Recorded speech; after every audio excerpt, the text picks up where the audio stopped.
Chapter 15, Gitana and Plum, More Surprises. Plum, Gitana, G, Tulip, and Bright stood in stunned silence, looking at the 30-foot-high gates towering over them. Plum, Gitana, G, Tulip, and Bright stood in stunned silence, looking at the 30-foot-high gates towering over them. Gitana did not know what she had expected, but it was not this huge, walled, and gated fortress. Wow, they all said in unison. If Bloom had this kind of security, surely the invaders would still be waiting outside. Look at all the guards. G turned his face upward at the row of soldiers standing at attention at the top of the wall. There must be 70 or 80 guarding this section alone. Their first introduction to Aser was intimidating, yet Plum and Gitana felt hopeful Aser would have a military capable of turning back the invaders in Bloom. Now, if only the governor of Aser would agree to help them. So, how do we get in? Gitana was nervous. Do we just go up and ask? Plum shrugged her shoulders. I guess so. What other option do we have? I'm sorry, interjected Leon, who had been patiently waiting a few yards away. We need to fly home tonight. Before you go in, I think it's time to say goodbye for now. Oh my gosh! Gitana and Plum had forgotten not everyone was on the same mission. You've all helped us so much. Yes, get going. Plum hugged each of the sparks. I can't thank you enough. Please let me know when I can return the favor. Yes, please ask us if you ever need help. Gitana addressed the 4 sparks, then specifically her sparkly blue friend. Leon, it was amazing to see you again. Let's see each other again soon. Gitana was sad to say goodbye after their brief reunion. Valley, Kylie, Cambria, I'm so glad I got to meet you. Let's all get together when Plum, G, and I get back to Bloom. Plum nodded with a lump in her throat. Hugs were exchanged again. Even Burke appeared sad to see them go, despite the terrifying flight he took courtesy of the sparks. He nuzzled his head against Cambria as she affectionately petted his thick mane, the part she held on to when flying him out of the forest. They all watched in silent admiration as the sparks flew away, leaving beautiful sparkles trailing behind them. Gitana took a deep breath. It was hard to see them go, but they were finally at the critical point in their mission. She needed to focus. So how to get into Aser? The 5 kids looked over to see a man and a woman on their right already talking to the entry guards. We need to see the governor of Aser right away, the woman pleaded. The guards were unmoved. If you do not have an appointment or entry pass, you may not enter. But the situation with our neighbors is becoming ridiculous. Someone needs to clarify where their land ends and ours begins. The guards remained unmoved. You may send a written request to the palace. It will be reviewed and you will receive an answer or summons for an appointment in 5 to 8 days. The guards looked straight ahead. It was clear no amount of pleading or arguing would move them. Gitana whispered to Plum, This is clearly a job for you. Make them let us in. Plum gulped. Unsure if she could change the mind of the steely-eyed men at the entry, G sensed her hesitation. Plum, if you can force me to send Gitana over a cliff, you can get these guys to open a door. Plum appreciated his encouragement, but they both knew this was bigger than just opening a door. But she had to try, and there was no reason to wait. Okay, guys, let's go. She readied herself for maximum mental manipulation. Just let me do the talking, okay? No one else say anything, Plum directed. Okay, guys? Everyone, just get behind me. Plum nervously looked back to take inventory of her friends. Gitana? G? Tulip? Bright? Hey, where's Bright? She swung her head in all directions. Bright, to everyone's surprise, had missed the others' conversation. Before they could stop him, Bright had already nonchalantly walked up to the guards and asked to see the governor. The guards asked Bright for their names and promptly opened the gate after checking a list. Surprised, G asked, Did one of you guys make an appointment? Shh, let's just go with it, whispered Tulip. They all robotically shuffled through the gate, waiting for someone to stop them. They waited on the other side, holding their breath. Within seconds, an elderly woman with white hair and dressed all in black came to greet them. Hello, my name is Miss Barry. Follow me, please, and watch your step. She led them to an ornate horse-drawn carriage and, holding the door, directed them to enter. She entered last and sat next to them before instructing the driver to move ahead. Burke was loosely tied to the back of the carriage. "Where are we going?" Plum looked out the window, turning her head to look back at the gates, waiting for the guards to realize they had made a mistake. "To the governor, of course. Did you not ask to see her?" Miss Barry furrowed her brows. "Yes, ma'am," Gitana spoke up quickly. "We're just wondering why we've been immediately granted a meeting when the people in front of us were not." Plum frowned at Gitana, mentally willing her to stop arguing with Miss Barry to kick them out. "Aren't you two Plum and Gitana of the Bloom Kingdom?" Miss Barry asked patiently. "Yes, that's us." Gitana pulled Plum next to her. "Then you are on the list of persons to be granted access at any time, you and anyone accompanying you." She nodded toward their three friends. Gitana and Plum sat a little taller in their seats just then, pleased with their apparent high standing in Aser. As they made their way to the governor's palace, the kids noted a lack of trees and vegetation in Aser. The buildings were made of stone, and the streets were paved in brick. There was little space between buildings, and that space was paved as well. Bright wondered aloud where they got their food, while G noted the city looked like a heavily secured fortress. Tulip noticed a few flower pots and windows here and there, and pointed to a couple small parks with highly manicured grass, trees, and playground equipment. Everything was perfectly neat and tidy, but lacking warmth and candy in Tulip's eyes. 10 minutes later, the 5 kids found themselves looking up at the most intimidating woman they had ever seen. The governor sat on a throne atop a 6-foot raised platform, a number of red velvet cushions providing back support for long days of making judgments and delivering edicts, they guess. She wore a deep blue silk gown tied at the waist with a gold cord. Her dark silver hair was pulled up and covered by gold netting and finished with a magnificent gold crown with diamonds and purple amethyst stones. The woman's steely blue eyes were encircled in a thick black kohl, a shimmer rose powder, and inhumanly long and lush black lashes that may or may not have been real. Bright red lipstick marked a stark contrast to extremely pale white skin. She had the bearing of a middle-aged woman who considered herself a great beauty, yet Plum could easily read the governor's resentment toward the lines and creases time had etched into her unsmiling face. Her entire vibe was textbook evil queen. "Miss Barry," the governor addressed their escort coldly, "why have you brought 5 grubby children and a horse into my throne room?" Her gaze settled on Plum and Gitana. "These 2 girls look like they were rolling in mud." G shot them his best "I told you so" look, despite being a mess himself. "And this boy, is he housing birds on his head?"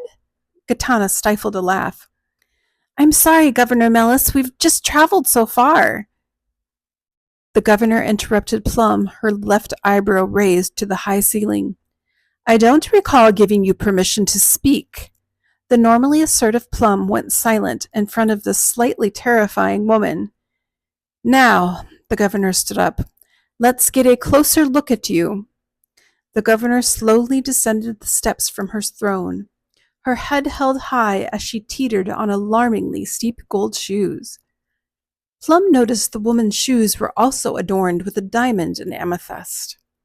Aser's governor seemed more like a queen than a public official. Gitana and Plum thought about their mother, who held the same position in Bloom. Their mother's easygoing and service to others approach seemed completely foreign to this stern woman who spoke and carried herself so grandly.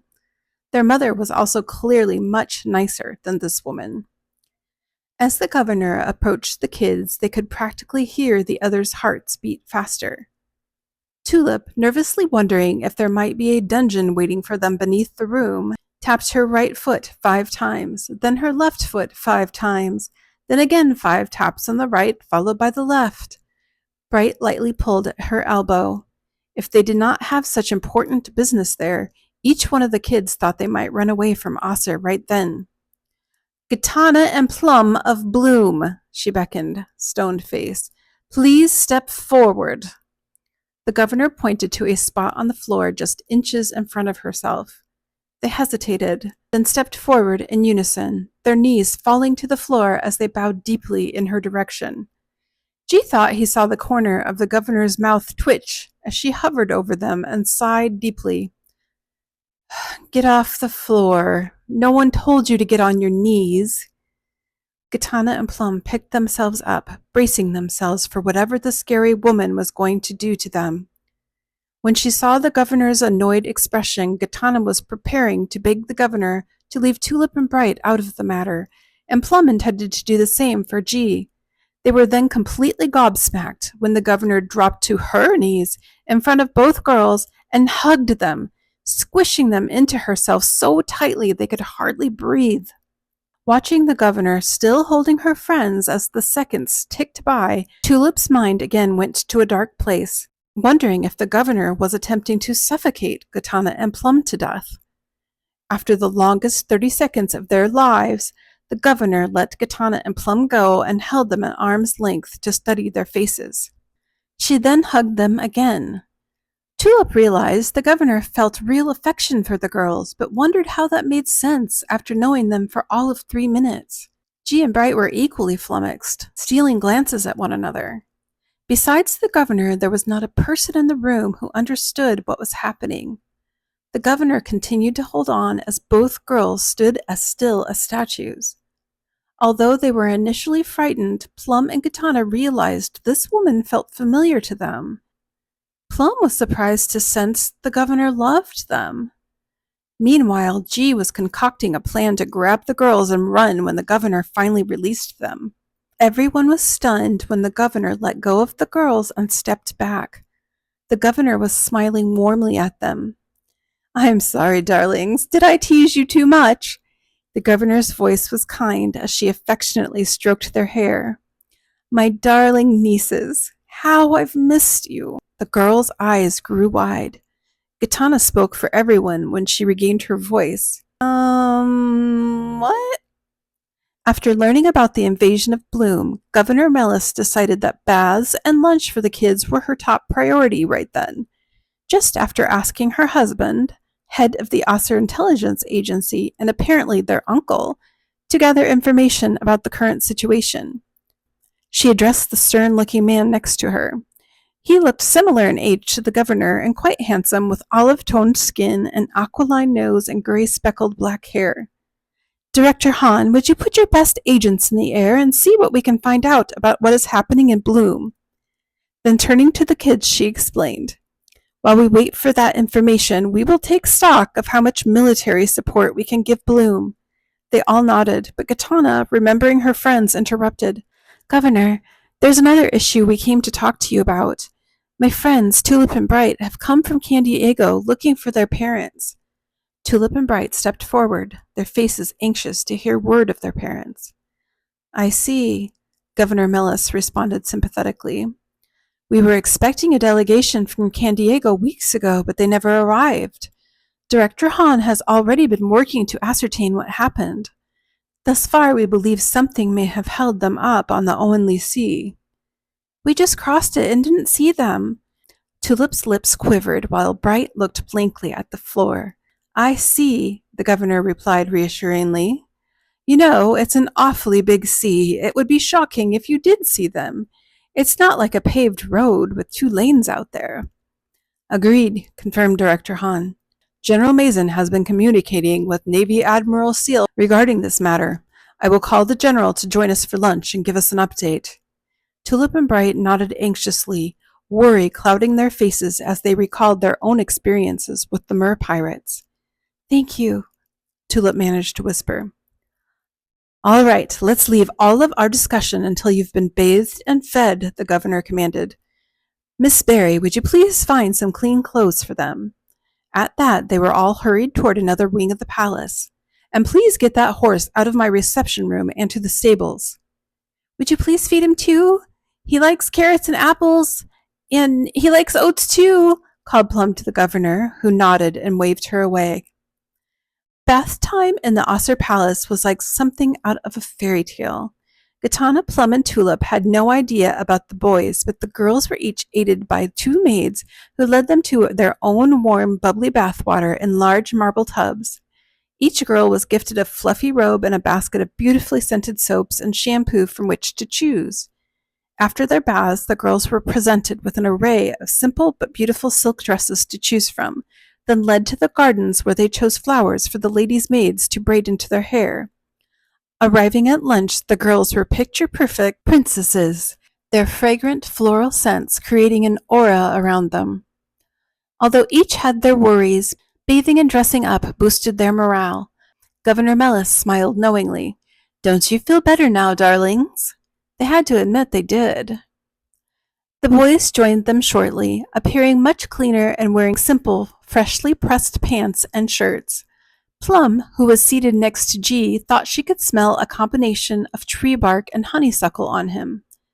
G's mood seemed lighter now, too, if not for the bath, but certainly for the spread of food that was laid out in front of them. They had not enjoyed a proper meal for days. The table was crowded with teriyaki chicken, roast beef, curried chickpeas, baked potatoes, stuffed grape leaves, sweet corn, warm flatbread, and salads in every combination of fruit and vegetables imaginable.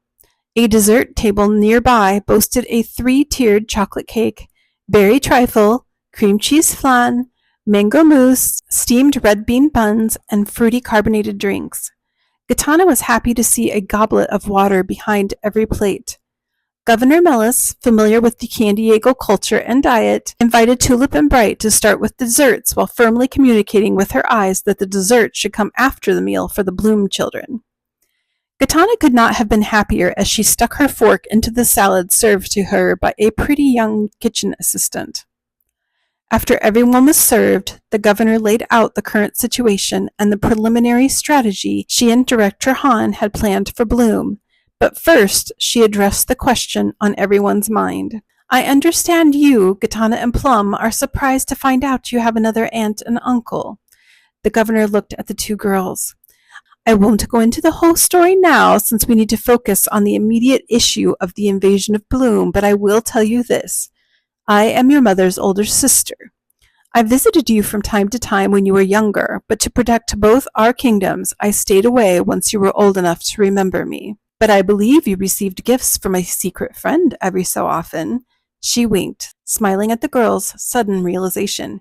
"You made the cookies!" exclaimed Plum, while Gitana's eyes remained wide with the new knowledge. G, Tulip, and Bright stuffed their faces while trying to avoid eye contact with the others. They figured this discussion was none of their business. "Yes, I made the cookies," Governor Mellis smiled. "Anyway, I don't want you to worry. Aser and Bloom are sworn to protect each other because we are family." Now Gitana's mother's directions to go to Bloom made sense. "I would love to tell you more in the future when we don't have more immediate concerns, but try to understand for now that sometimes we have to do things that may not make sense to others at the time. For the greater good," she added. Plum looked at Gitana as they both immediately thought about Gitana's trip over the cliff. G shifted uncomfortably in his seat and smiled sheepishly at Plum, who grinned back at him, her eyes laughing. "Now, one more thing before we talk about strategy. Plum and Gitana, please call us Auntie and Uncle." Auntie Mellis pointed to Uncle Hahn and herself. "Yes, Auntie," Gitana and Plum replied awkwardly but cheerfully. Both hoped for a repeat appearance of the cookies. Their aunt acknowledged their reluctance to speak familiarly so soon. "We'll give you some time. Anyway, down to business. Now, Director Hahn, what have you heard from General Mason about the Can Diego delegation?" Auntie Mel asked. "General Mason was trying to contact Admiral Seal today. The general said he would join us as soon as he hears word. It's possible Admiral Seal will join us as well if the general can track him down in time." Auntie Mellis smiled widely at the news. "Seal might be coming." She turned to the girls excitedly. "There's one more thing about our family. General Mason is our oldest son, and Admiral Seal is our youngest, so they are your cousins." Gitana and Plum looked up, shocked. Auntie Mellis?" Gitana stuttered. "Did you just say Admiral Seal is your son?" "He is a seal, right?" Tulip and Bright sat transfixed. Their eyes wide while G leaned forward, sure he had heard something wrong. Aunt Melis laughed. Yes, he is a seal. We adopted him when he was just a pup. She and Uncle Han smiled fondly at each other, both recalling a sweet, distant memory. Oh, oh, Gitana was embarrassed. I'm sorry, I didn't think of that. Adoption, I mean. Uncle Han laughed again. We get this reaction a lot. Gitana and Plum exchanged looks at one another, each thinking they had some interesting new family members. But it was nice, too. Admiral Seal was awesome. 4 new family members in one day? How did that happen? Plum asked, sensing her uncle, Director Han, was happy to explain. About 15 years ago, when General Mason was 10 years old, he was 9, Aunt Melis interjected. Really? Oh, okay. When General Mason was 9 years old, we went on a trip with the Royal Navy. We spent one of the days snorkeling and interacting with fish and other sea creatures. We even pet a friendly starfish. But late in the day, just before the last ember of the sun disappeared into the horizon, we saw a baby seal struggling to stay afloat in the distance. So Mason and I rowed out to him with a little dinghy and found he'd become entangled in a mass of seaweed. We scooped him up into the boat and after some effort untangled him from the seaweed. As I lowered the seal back into the water, Mason suddenly yelled for me to stop. He noticed one of the seal's flippers was injured. He yanked that seal right out of my hands and cuddled him close to his chest for warmth. As it turns out, his left flipper had gotten twisted up in the seaweed and it was broken. So we brought him home, patched him up, and prepared to take him out to sea during the Navy's next trip. By then, though, they'd gotten so attached to one another, Mason cried and cried to let him stay. I didn't think Seal would want to stay with us because he'd want to go back to sea.